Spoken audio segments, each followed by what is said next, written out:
Yeah, Kyle's girlfriend got a big kick Yeah. out of it. And it was actually a miraculous thing because, you know, I think I tape recorded every one of those shows. Uh-huh. And so I have like a chest of drawers filled with cassette tapes, Yeah. which I should just throw away. Like, I understand yeah, that immediately. yeah. But I had made a Best of Soul Michaels comedy skits. Oh, okay. And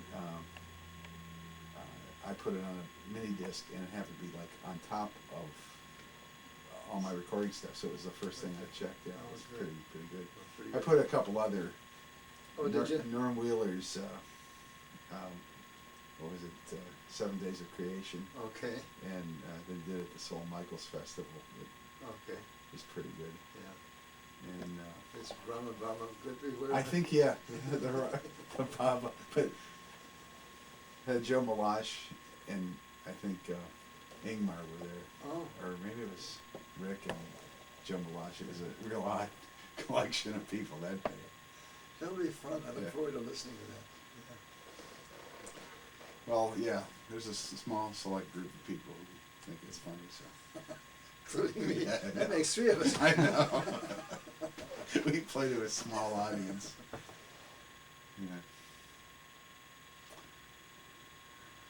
Well, is that about ready to roll? Sure, whenever you'd like. Well, I guess let's just talk a minute before. Sure. I was thinking, you know, of just sort of a conversation about things, and maybe part of it would be setting a historic context of just the story of Tom Shea a little bit in terms of your travels. Okay. And then, you know, as we get going with this, we'll. You'll probably have to continue to speak up, though, Oh, okay. not fade away. Right. Yeah, it's good. So, you know, I thought we'd just talk a little bit. As he fades away. Someone He's used has to being a whole, amped. He's got a whole bit on mumble mouth that Oh, okay. he falls into regularly. The mumbling blues. Yeah. But, you know, I guess that, you know, what we'd look at is just sort of tracking ideas and see if we get something. Is the back camera going to be filming this, or will you be out of I think I'm out of range? out of range. It's for our own personal use. I'm walking. You guys are just make comments. This is home movies. Okay. Make home mementos. I filmed a whole thing one night. I forget what it was. But this guy's bald head was right at the bottom. Oh yeah. It was for TCTV2 or something. The whole thing was filtered, bounced off this shiny bald head. I Well- should complain. Well, the ones I'm fascinated with are the ones where there's like you can't hear anything anybody's saying. And it's like nothing like, you know, Green Lake Township board meeting. Where You can't hear it. Yeah, I know. Yeah. So we need to articulate here today. Yeah, articulate. Yeah. Like Nat King Cole. So, for openers, are you ready, Tom? Okay. We're rolling. Okay. Well, maybe the best place to start is just a little bit about the story of Tom Shea. The story of Tom Shea. Yes.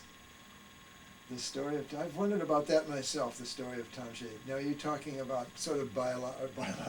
We won't talk that. Biographically, you mean, from babyhood or what? Yeah, maybe. I think that would be a good place to start. Sort of your family history and.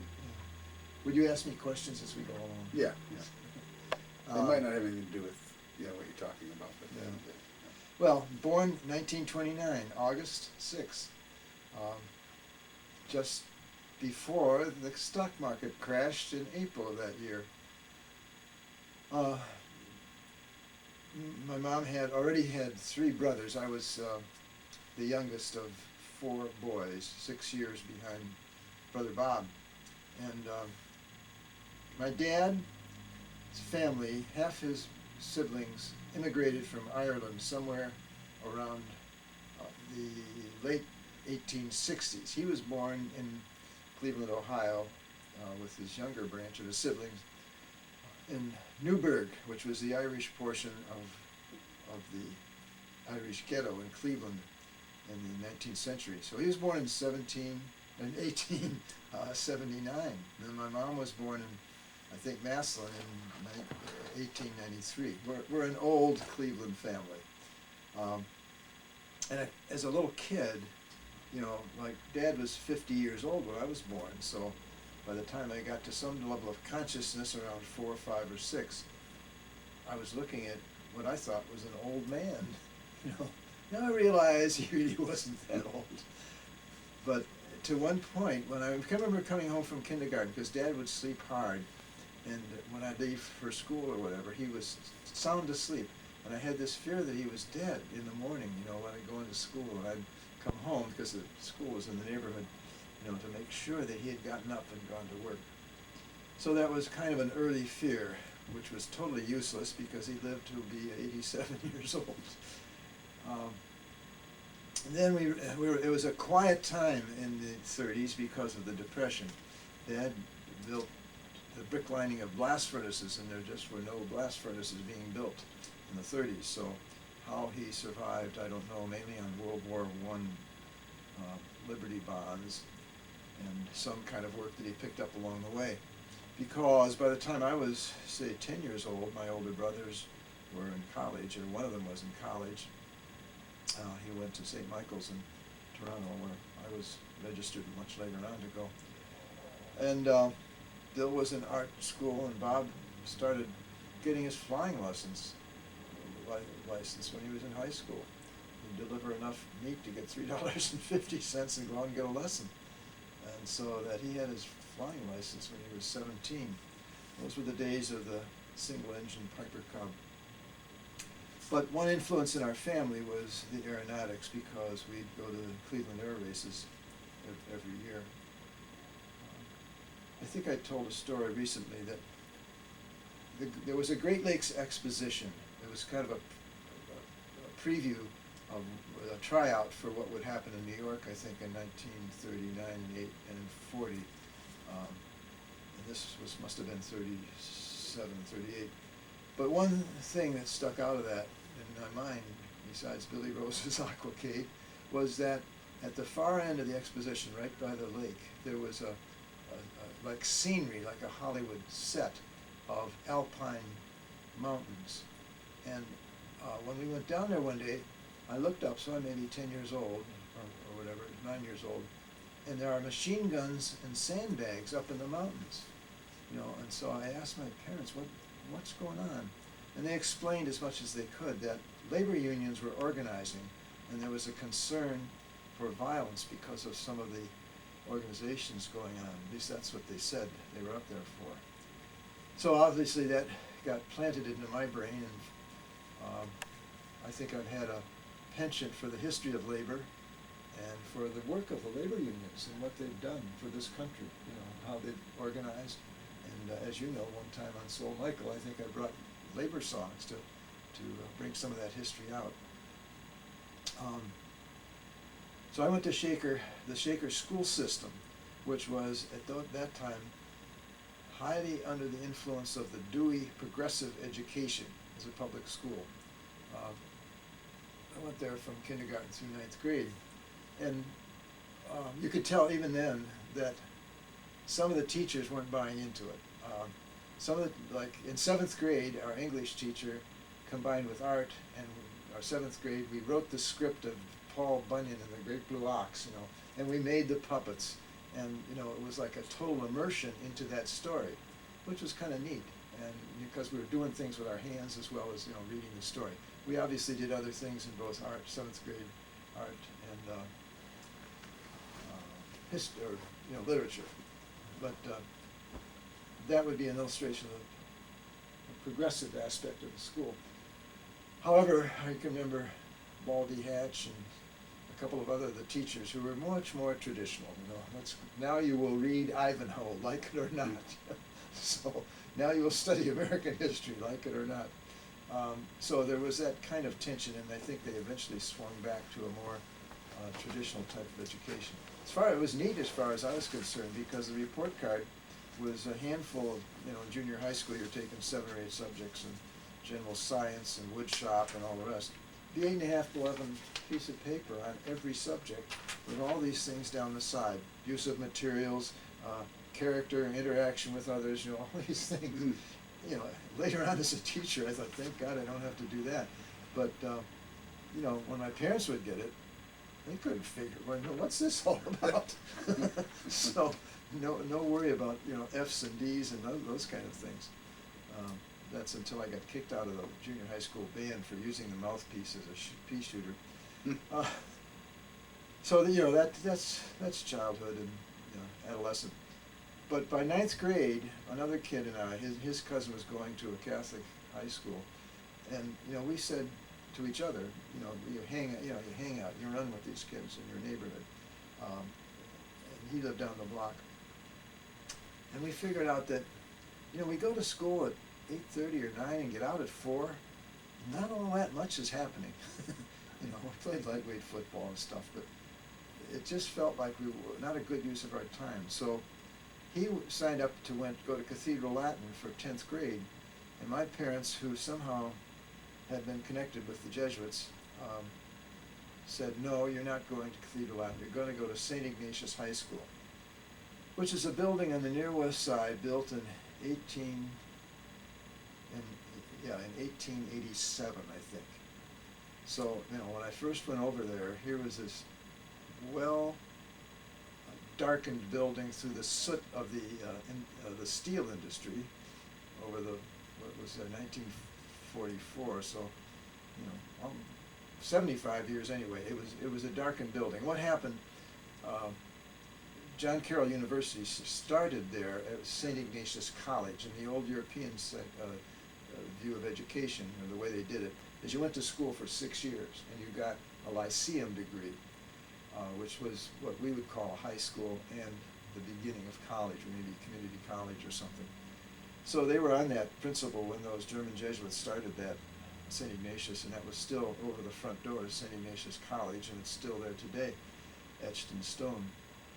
So at any rate, I got there in 10th grade, but by a fluke, because my dentist was head of the Fathers Club, because the principal wouldn't let anybody transfer. You came as 9th grade, you know, and went for 4 years, and that was an absolute rule. But somehow I snuck in as 10th grader, and that put me in a somewhat strange thing right away, because all these other kids practically all of them went to parochial schools, and they had their little cliques from, you know, this school or that grade school. School drew people from all over the city. So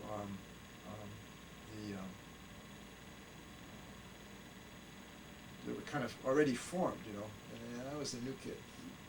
So and I had played lightweight football. Boys' Catholic high schools, as you know, are very athletic geared and very competitive. But I couldn't get into them. But they did have a boxing tournament, wide open, and by mistake they put me in the open division as a 10th grader, fighting seniors, because it was just a mistake. I should have been in the novice. So I kind of got beat up that year. But anyway, I stayed with it. I figured it was one thing that you could do something. It was you against the other guy, and it was somewhat athletic. Long story short, then, at the end of high school, I found out some other guys were going to enter the Jesuits, and you know, they had seemed pretty ordinary people for 3 years of classical education. We studied Greek and Latin as well as science. And then, so that made me turn my head around. Instead of going to the University of Toronto, and took some time out and looked at all, and I decided to enter the Jesuits. So that's childhood. Okay.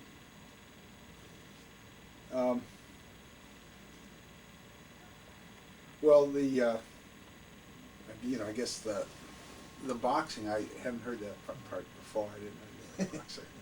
I really wasn't. Yeah, okay. I was a fool. You were a boxing opponent. Yeah, right. Okay. And then, what was it with the Jesuits? Yeah. Was it the experience of, did the experience at St. Ignatius, kind of motivate you to pursue it? Yeah. The Jesuits had, at least at that time, a rather structured program. They studied if they came into the Jesuits out of high school, had no college background, You studied for 7 years, college, beside the spirituality and the discipline of the religious order, you studied college and 3 years of philosophy. Mhm. So actually, after 7 years, you left not only with a college degree, but with a degree in, it's a European degree, PhL, licentiate in philosophy. And then they had 3 years of teaching, they call them scholastics. So here we were, and they have, in those days, there were a lot of scholastics. The high schools, I don't know how they function now with so few, but at that time, they were about, at Ignatius, there might have been a dozen or more scholastics. So these are, for the most part, young men 24 to 27 years old, for the most part, some were older. So, you know, as a high school kid, I mean, these guys were like heroes, and, you know, they worked in athletics, and they were bright, and they coached you. They were very good teachers. Most of them were really excellent teachers. So I think it was the model of teaching that attracted me, and not so much the priesthood. In retrospect, it was just sort of part of the package, but it was the, you know, it was the band of brothers, you know, Mhm.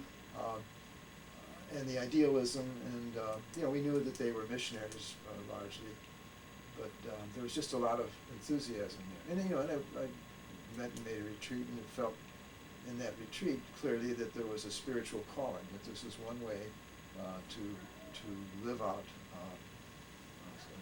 a life, you know, of the spirit, and make it concrete in terms of action by teaching or doing something like that. I guess that would be a brief summary. And then, what was the experience like going through Jesuit training? Well, yeah, it's very structured. You know, like any group of men, there was a lot of humor to lubricate a day's hard work. The first part is the training was 2 years of novitiate. It was largely spiritual training. You took some classes in French and Latin, a couple classes, but for the most part, it was spending time reading the spiritual things, praying, and doing disciplined work. The Jesuits, which for us was cleaning the steps and, you know, doing a lot of maintenance. There was maybe 200 in that building in Milford, Ohio. The first 2 years was mainly spiritual training, some education. The second 2 years was like a college curriculum. We did 2 full years of college. So the novices, and some of them when I entered were World War II veterans, because I entered in 47. So these were guys that had been in a war. I mean, one guy had been in the Bataan Death March. Some were wounded veterans, but we had quite a few veterans. But the Spanish ideal, Ignatius, the founder of the Jesuits, he did this himself. He was a proud Basque, is to discipline yourself to do away with that proud thing, you know. And I thought even at the time, you know, we had to scrub steps and clean out the shower and, you know, do the laundry, which, sweaty boys, Mm-hmm. and all that kind of stuff. So there's like this kind of disciplined action to break your pride. And I thought, hell, internally I said, I didn't say this in public, fraternities are doing this all the time. In fact, we had a high school fraternity that we did this silliness of, you know, making people jump through the hoops. And I said, man, if they want to reduce my pride, put me in front of a textbook, you know. But that was my reaction to that. So, you know, you did it.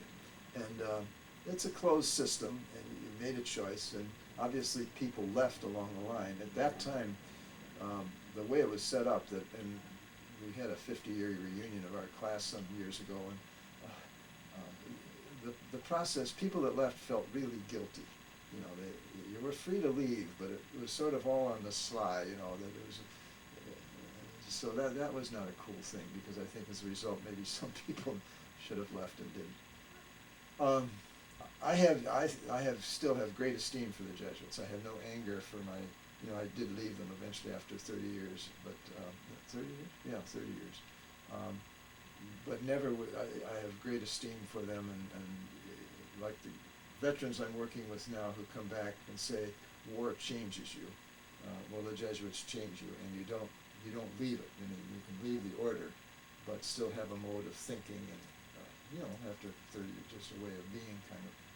So when I started the Midwest Jesuit Volunteer Corps, one of the slogans which they still use is something to the effect of, "Your life is ruined forever once you live in poverty and don't get paid for your work. See what you can do." Is that organization still going?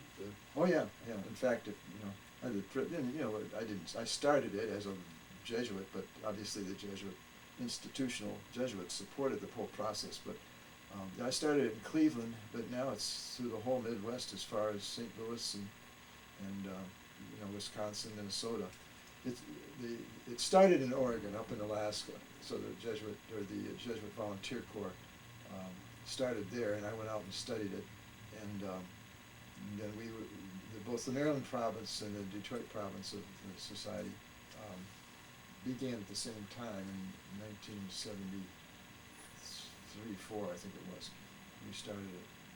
Well, now there's a southern Midwest southern Jesuit Volunteer Corps and a California one and so on. I think there's about 8 of them. All follow the same model, bringing people together, living on a bare minimum often in urban or rural areas, doing work with other, helping to, hooking into some other nonprofit operation, whether it's school or lobbying or whatever. And this would be the Jesuits basically doing the volunteering, or? No, they're laymen, all laymen. Okay. So I was the only Jesuit involved. Okay. Yeah, we usually have one Jesuit, and then everybody's. My role was recruiting them, helping with the orientation to what it's about, and finding placements for them. So, like, we placed 5 people at a house in Avon, Catholic Worker House in Avon, Ohio, that took care of a variety of disabled children. Placed them with legal aid, just different things that are more poverty or social justice centered. That would be a theme through your life, as I would hear. That was a theme. Another theme was, while at Ignatius, someone preceded us who started a thing, and I picked it up. So we taught these college-bound kids, at Ignatius, 99% went right into college. But in the summertime, we worked with, when I was there, 7th grade boys, largely from Catholic schools, on both the east and west side, which made it an integrated program in the early 60s. Because in Cleveland, the east side is black and the west side is white, with exceptions on both sides, in the inner city of Cleveland. So we drew boys since the 7th grade and had a basic curriculum in the summer for 6 weeks of reading, writing, arithmetic, and baseball. Because these kids don't have baseball lots. They don't, in a sense, know how to play together as a team because there's no space for them to play baseball. Shoot hoops, yeah, but so we did other things too. But one thing we did do is visit the home of each boy before. It's now a boy and girl program, but each home before we started. We did about 2 weeks before it started in the summer. So I'd be teaching, and then at night go out and visit 2 or 3 homes. And the idea there was to know that student and what they were about. And that was so mind-opening. I mean, I knew those kids that I had for 6 weeks much better than the kids I had all year round, because I'd been at home. All it took was 10 minutes or 15 minutes, to see that, well, this boy translates Spanish for his mother. Or this, I can still remember Bruce Mitchum living in the projects with 9 siblings and a mom and dad, and a project apartment with at best 3 bedrooms. And those kids were so together in terms of they never interrupted each other. It wasn't a regiment, but you felt comfortable. So we had every variety of youth, for the most part, living in situations on the lower end of the economic scale. And yet our goal was to help them survive through 8th grade so they could go on and get into high school. And generally that meant not just Ignatius, but any Catholic high school in the area. Because there was a foundation that provided for scholarships for kids like that. So that taught me a lot. I learned a lot there. The other thing is, in those 60s, in addition to teaching, and I was teaching, college level European history for advanced placement, American history, and in some years they'd have me teach one of the religion courses. But in the process the early 60s, before the civil rights stuff was started, the laws were passed, most of them, um, there was a Catholic interracial council of adults, and they fostered, and I was one of the people, and I always had a couple, a black couple. We had boys and girls, both black and white, and that was our agenda. When we'd go into a parish, inner city or suburban, we had instant agenda, because those teenagers were not hanging out with each other generally at that time. And so that was a good learning experience for me too, in terms of interracial justice. And we widened it beyond Catholic to Christian and something like that. So those were two big influences. Okay. Then that would be, you were teaching at St. Ignatius at the time? Yeah. Okay. And that's where you went to high school as well? Right. Okay, so you went back to teach there. That's Yeah. interesting. Well, what would you say the effect of Ignatius' work on your thinking would be? I mean, would he be his work be an important factor? It's a good question. One thing was, when you live in a room and that's your office, which is what the situation was at that time, so that I had, 4-drawer file case full of history notes, and then stuff for the extracurriculars, whatever I was doing in extracurricular. And then the high school, with all this energy of 1,100 boys, they were forever asking you to be in the gym on Friday night, or on Saturday night you were doing, maybe Saturday you were working with debating. And so after whatever, 12 years of that or more, I got the feeling that I'm part of the wallpaper here. It's like, is there a Tom Shea underneath this total dedication to these youth? Yeah. Now, I'm not blaming the system, I'm blaming myself that I never somehow kept my own space in that, and made space for myself. The overall picture of the Jesuits, the overall foundation of the Jesuits, it's called a contemplative in action, which means it's the combination of contemplative, however you want to say that, which is laid back, looking at the eternal truths through the Bible or whatever spiritual, but obviously it's very Christian focused. But time for prayer, to put it simply, and time for action. And what happened to me, and why eventually I had to choose to leave the Jesuits, which was a very hard decision, was that I got bent out of shape. I burned out is such a cliche, but it was over all action, and I lost track of the contemplation. So I lost my base, and lost it big time, to the extent that I didn't even feel I could retrieve it. There was an old thing from one of the popes that had approved the Jesuits: sint aut sunt aut ne sint. Let them be as they are, or let them not be. In other words, be what you're supposed to be, and the Jesuits were suppressed for political reasons. They were wiped out in the 1700s when l'État Samois, when the French king and all the rulers, there was a strong emphasis on the monarchy, if you recall, in the 18th century, the 1700s, and the 1600s before that. Before the national state in the French Revolution, it was a monarchical society. And the fact that the Jesuits were universalists, and the other orders, the Dominicans and Benedictines and Franciscans, for the most part, were monastery or focused, whereas the Jesuits were out on the streets. That was their whole thing: contemplation in action. Take it to the streets. Well, and some of those monarchs said, these guys are in league with the Pope, and the Pope is going to take over, all that. So there was a suppression of the Jesuits, and John Carroll, some of them were shipped in boats to the New World, or elsewhere, out of Italy or those countries. And so John Carroll had been a Jesuit. He was the first bishop in Maryland, and now there's a university in Cleveland named after him. So they became, some of them became diocesan priests. It's interesting that, I think it's Catherine the Great, one of the great leaders of Russia, out of spite for Europe, kept them in action. So that there was that strain, so that when they resurfaced in the early 1800s, there was already a band of them that had been protected by the Russians, by the Russian Tsarina, or Tsar. Yeah. So it's an interesting history. Well, that so there was a point where you became the wallpaper, I guess. Right, yeah. Can you talk about like how that awareness emerged in you?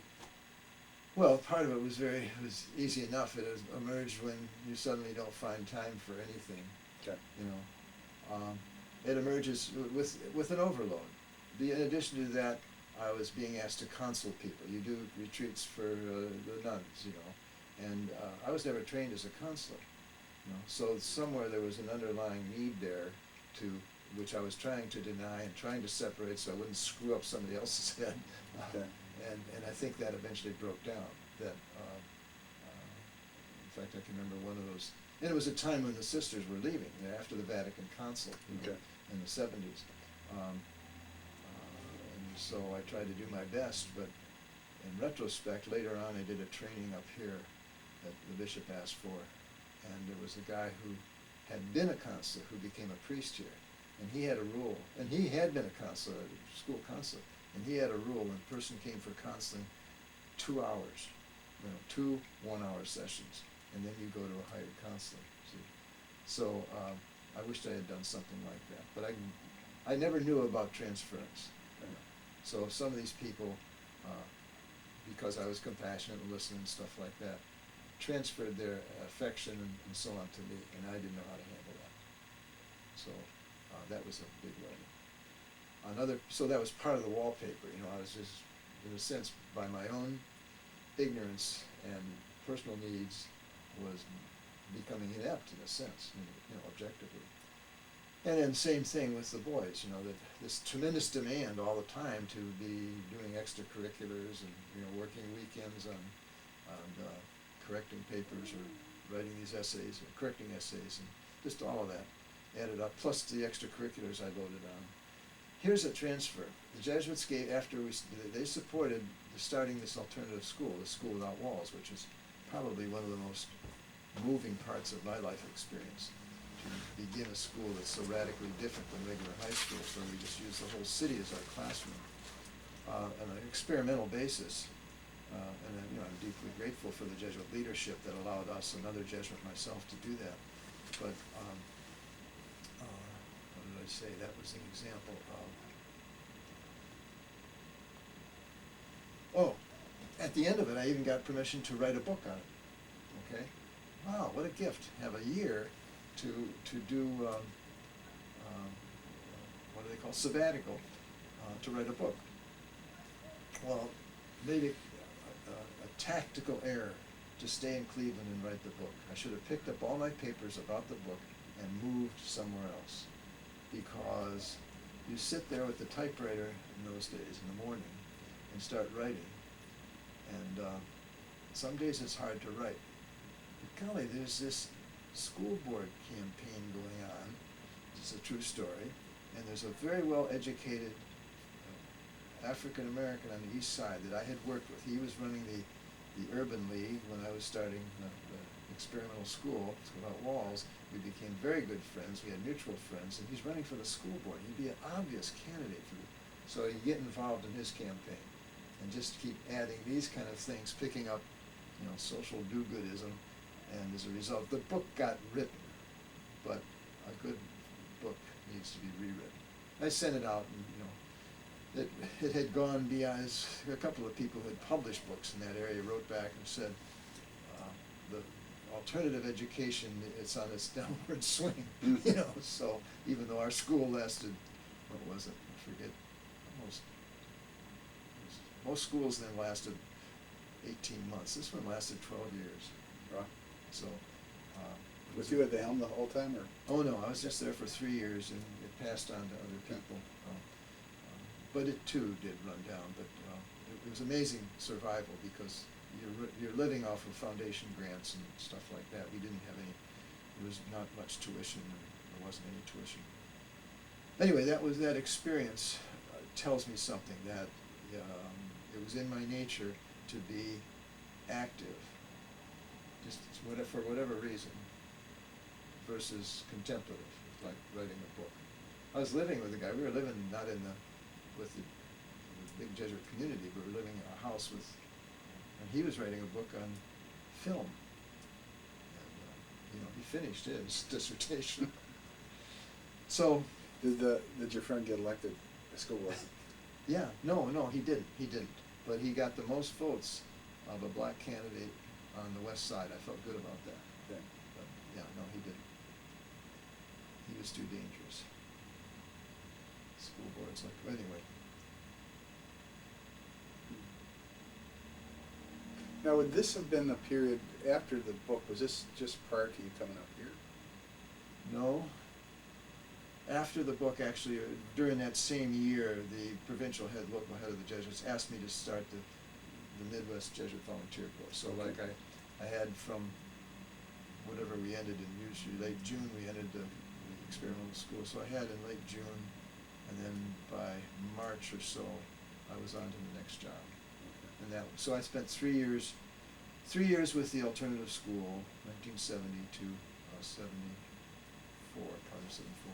And then 3 years, and then working on the book, and then for much of a year, and then 3 years with the Jesuit Volunteer Corps, getting that going. And then you made the decision to leave the Jesuits. Right, yeah. Now, it sounds there was a process involved in that. Yeah, part of the process was, it was sort of out of my hands. I had gotten so far off the trail that, Off the Jesuit trail? yeah, that, what I was asking for was a leave of absence, which they granted, but then I later filed. Well, it was in the paper, I think. I moved up here with the intent of personal retreat, regrouping. Mm-hmm. And for the first, I got fortunate enough, I didn't have any money or anything, but I was fortunate enough to get a job after about 3 or 4 months with the agency.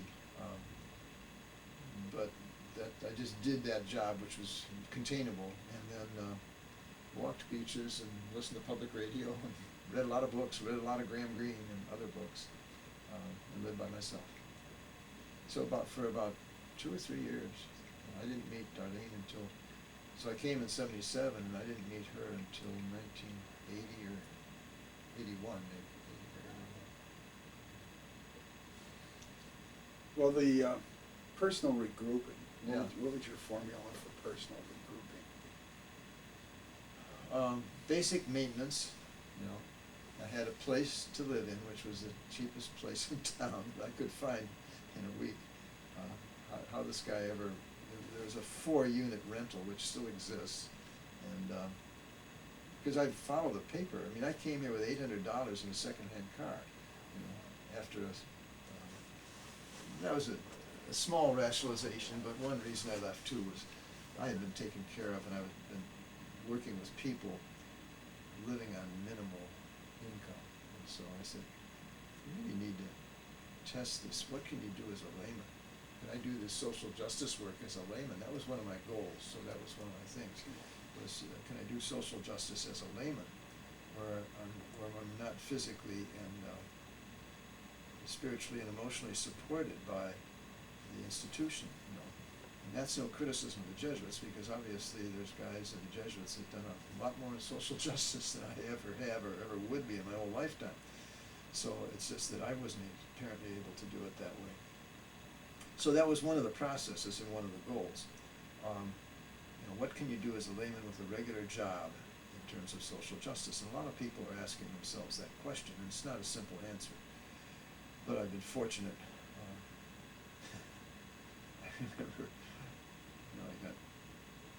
this is an aside, but working at CFCS later on when I got into peace demonstrations and stuff, and went one too many times, crossed the boundary of Wordsmith Air Force Base one too many times, so they put me in the slammer for 2 weeks. But thanks to CFCS, the agency, I could use a week of my vacation, and they somehow gave me another week. So, it depends on where you work. If I was working at Sara Lee, I don't know whether they would have done that or not. Maybe yes, that could so- be part of a contract. Yeah, yeah. But you had asked me, what, put the question again. Well, what goes into personal regrouping, I guess? All right, Your personal point of view. regrouping. Well, physical rest, emotional stability, limitation, limitation of expectation of yourself, and so readjusting, in one sense, readjusting your plan for life, for me, it was walking beaches and cross-country skiing. I'll never forget the day I woke up in Traverse City. It was 38 degrees below zero. I thought, whoa. By the time I got out cross-country, I cross-country every Saturday I could, and even sometimes in the evening. But it was 10 below, and there was no wind. It was a beautiful day. So, the physical, the emotional, and also the spiritual. I hooked into Father Ed over at All Faith Chapel because of the simplicity there of the presentation. When I hooked into it, there was only a few people that went there, and a few people that weren't under the auspices of the state hospital, and then a handful of the state hospital people. So it felt like these are the people that I had, that helped me learn myself through the things I told you about, working in the city, and these are people parallel to that. So it was like the kind of community that I felt most at home with in terms of the community and the message that was given by the priest and so on. So that's where the center of my religious observance was for most of those years with Father Fred. Sure. Well, and then you became active in social action here. Yeah, That was an outgrowth of who you were. I think so. It was a cautious step. Yeah, we started. I think one of the very first things is I saw in the paper that there was going to be a demonstration up at Big Rock. And that was in the fall.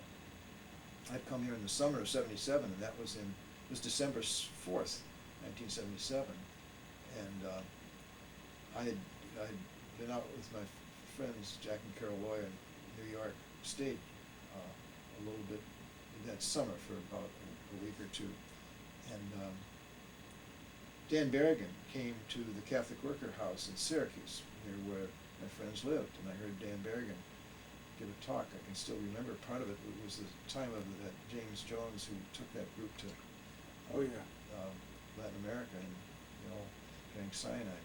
And he used that figure as a power, what happens to power and so on. So in the little circle of maybe 35 people on a blistering December 4th outside Big Rock,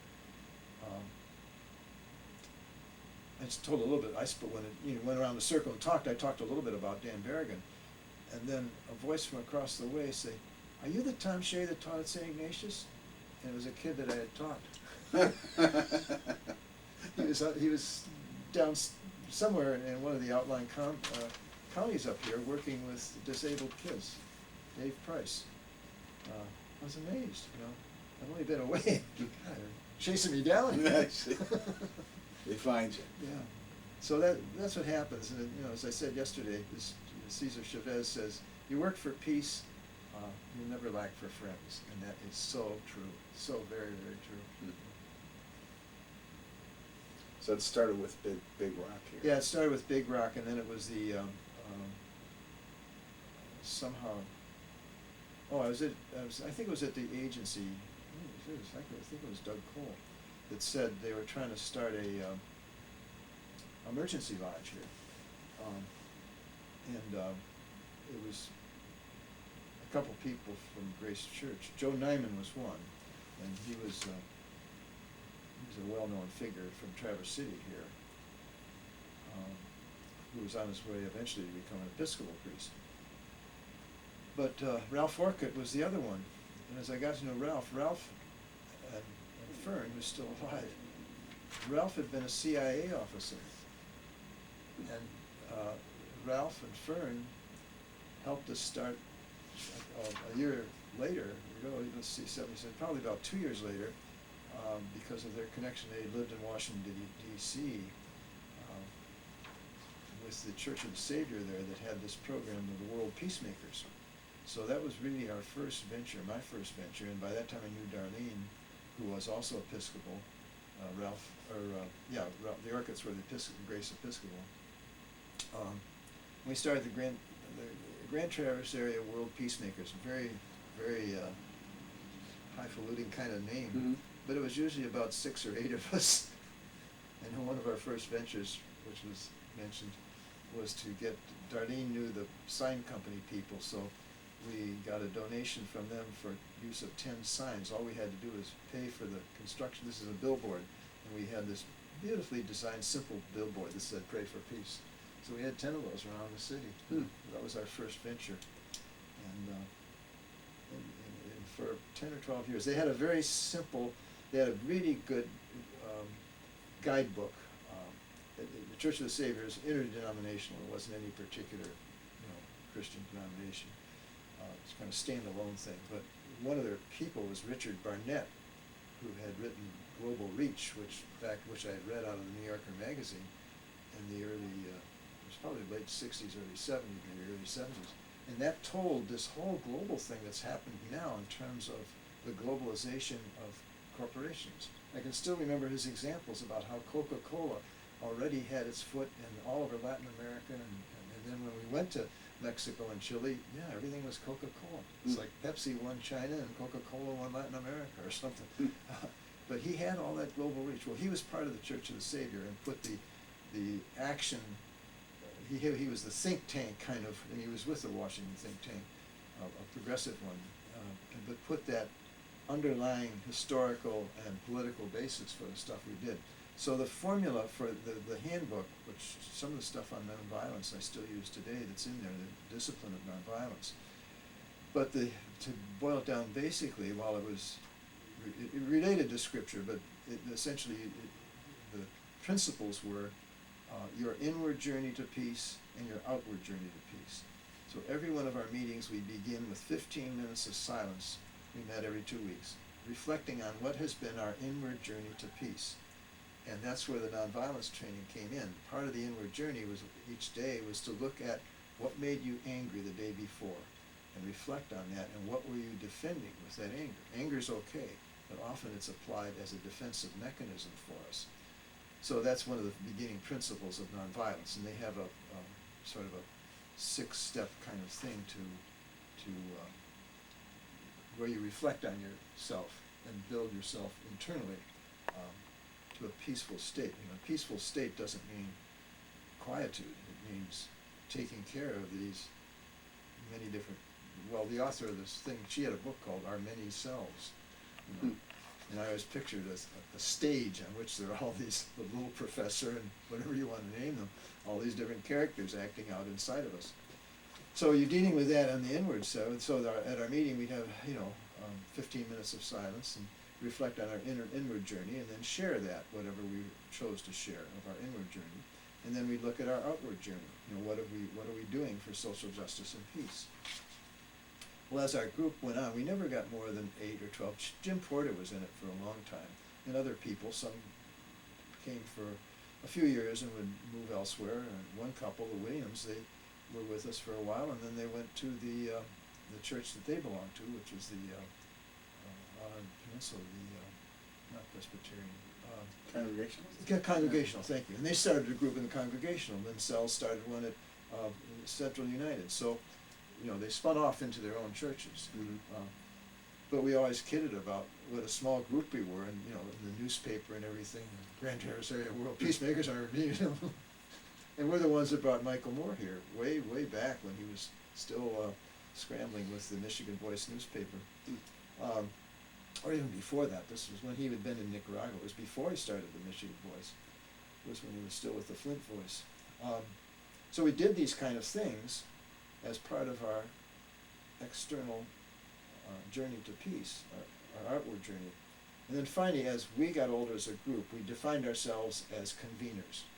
We would convene like for August 6th or other events, and not be putting up signs so much, Okay. And Grace Church was a real base for that. Does that group still exist? No, we got to the point of 4 elderly people and decided that we weren't getting any new members. So we said, well, that says something. And 3 of the 4 were Grace Church people. So I often got more talking about Grace Church than about what we were about. But for whatever reasons, we decided to disband. And how did that come to be? I mean, just It came to be through the Orcuds. Orcuds, okay. Yeah, they had working for the CIA. He had been in Washington. They had 3 children, and one of those children was educable, mentally retarded. And it was interesting to me, 2 things. So they were in Washington, and they went to that church. Then his last gig was in Chicago. He was not in the sleuth part, the spy part. He was in the security part. He took a Russian spy back to Russia, and back in the worst of the Cold War, and he knew that guy was going to be executed. He graduated, Ralph graduated in the 30s from Michigan State University Safety Forces, riding horses. Mm-hmm. And then when the Second World War came, he was in Army intelligence. He was in the White House with FDR. And then, not that he lived there, but it was that period. And then after the war, how did he get in the CIA? I guess that's when he transferred into the CIA. The CIA, after the war, was OSS, but then they eventually evolved into CIA. But he was at the first Geneva conference in 1958. There he's standing behind as a security officer. And then when I gave a course on nuclear war here, we had that picture of Ralph, here he is, Geneva conference, the first effort that was with the French to settle Vietnam. So it was an interesting connection. The other pattern is that the people of the Church of the Savior, many of the people who led this group were retired military. There's a whole pattern of retired military from the 50s, on, officers. Well, like here in Traverse City, we've got John Rockwood. People should listen to John Rockwood. He was at, John Rockwood Sr., he was at Pearl Harbor when it was bombed. He's about 93 now, but still very, very clear. And he has that passion that we should not be having nuclear arms. That's just a passion for John.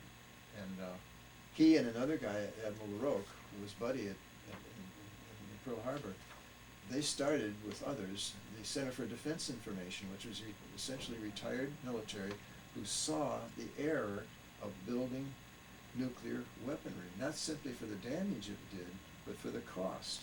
And they never put this exactly publicly, but their position was ordinary troops are getting hosed because they're not getting the development because we're wasting so much money on weapons that are useless. They just sit there. And it's the underwriting. It's Eisenhower's every gun that is made, every warship launched, every rocket fired is indeed a theft from those who are hungry and those who are not clothed. This world in arms is not spending money alone, it's spending the genius of its scientists, the sweat of its laborers, and the hopes of its children. And Eisenhower is prophetic. Yeah.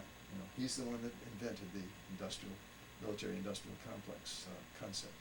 So these are men of that caliber, who have been in the wars in high positions and reflected, that this was that we've gone overboard. They're not opposed to the military. They're just saying we've gone overboard. So it's important to listen to those elders, I think, and I heard them, at least to an extent. Well, this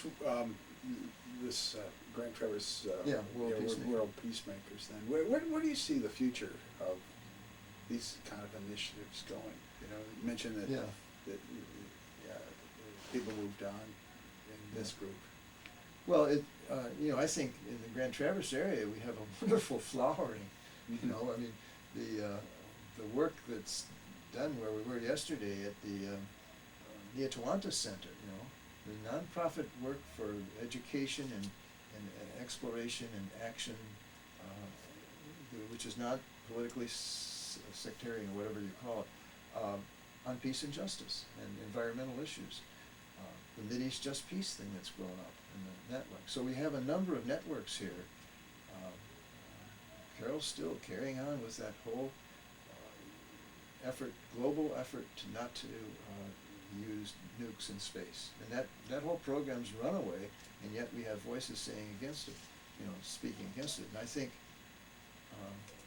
there's so many movements to keep our eyes on so we don't go batty, Mm-hmm. that in the past were looked at. I use the one of women's, the suffragette movement. My mom had 2 kids before she voted. It's that close to us historically. But they worked, the 2 women that led it, Elizabeth Cady Stanton and what's her name? Well, Susan. Susan B. Yeah. Anthony. I got a block. Heck, we made $1 after her. They worked for over 50 years, and they never saw it affected. And they went to jail, and they marched and did all those things, and eventually it happened that we passed the 19th Amendment in 1920 for women could vote. That's just one. That's why I say keep marching. We just keep marching. I think there's some observations, and I think I've had this for a while.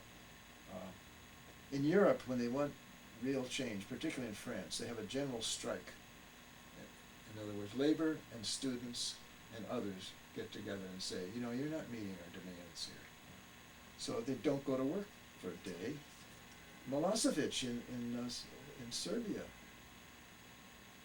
here is this really ugly, dominant nationalist, who in that war in the Balkans had destroyed the cosmopolitanness of Sarajevo, which had shortly before the war had hosted the Olympics, a model of collegiality and mixed ethnicity and stuff, and all destroyed by war. He was certainly a big part of that.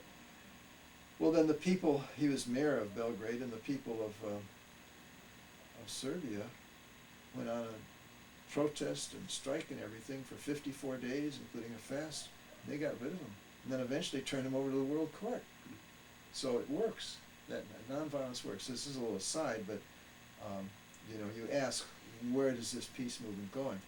Ultimately, it'd be a challenge, but I think we have to keep marching, we have to keep demonstrating, we have to keep exploring alternatives, and in this area, fortunately, we have so many people living those alternatives in their own lifestyle, and just the union of farms, of family farms, and the publication of knowing where they are all over here, and then bringing their food to the regular markets, to Storiana. That's a wonderful step forward. As Stephanie Mills said years ago, we've got to build our lifeboats. That's what we should be about. And that's a lesson from the depression too. So, but where's it going? I'm not knowledgeable enough to know where it's going, but I think a general strike would be a good step forward. Our Constitution is at risk because of what's happened, particularly in the last 5 years, but it's been a build-up. It's really been severely damaged, and that guy was on Bill Moyer's, Bruce Fine, far-right, extreme conservative, who also wrote the impeachment document as a staffer on Clinton.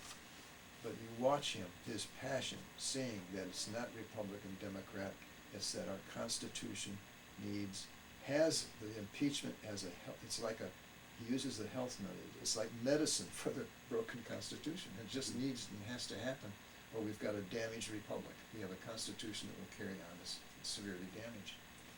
So voices like that need to be further heard and acted on, just as an example. And locally, Yeah. this effort of these 8 people then have sort of grown to sort of a network of Right. people. It's A sort of network of influenced people. the Yeah, effort. I think I could say that. Yeah. Obviously, the network people had their own backgrounds. Right. They could be sitting here telling their Well, stories. what do you think goes into that in terms of what shifts a person? Are there just people who are sort of driven from the get-go, or is there like a an evolution that people go through to Yeah. kind of move into activism. I honestly don't know. It's a question I've answered and or not answered but discussed. You know, why in the same family can you have, let's just use openness. One kid will be very open to different experiences, or you know, whether in this case social justice or peace, or art forms or whatever, and other siblings will be at the other end of the spectrum. Now, how come? You know, I guess. Well, you know, Bowen theory would say, What? you know, I think in terms of, in general, thinking about Mhm. sibling position and family process, you know, in most families, one child will inherit or will become kind of absorbed in the parental anxiety Uh-huh. and get more stuck, in a way, at the benefit of all the other kids. They're freer to go out and explore Oh, I the see. world. Sure. Okay. And then there tends to be, I was thinking about this, that there, you know, there tends to be, with youngest are more, I think, tend to engage novelty and are more expressive. Oh, okay. There's just a piece on research on eldest, and you know, it's like Yeah. eldest tend to be CEOs. Okay. They tend to be a little bit brighter than their siblings, but Uh-huh. also more duty bound. Okay. And you know, I think, you know, you get into the orientation of your parents, and then, you know, you could have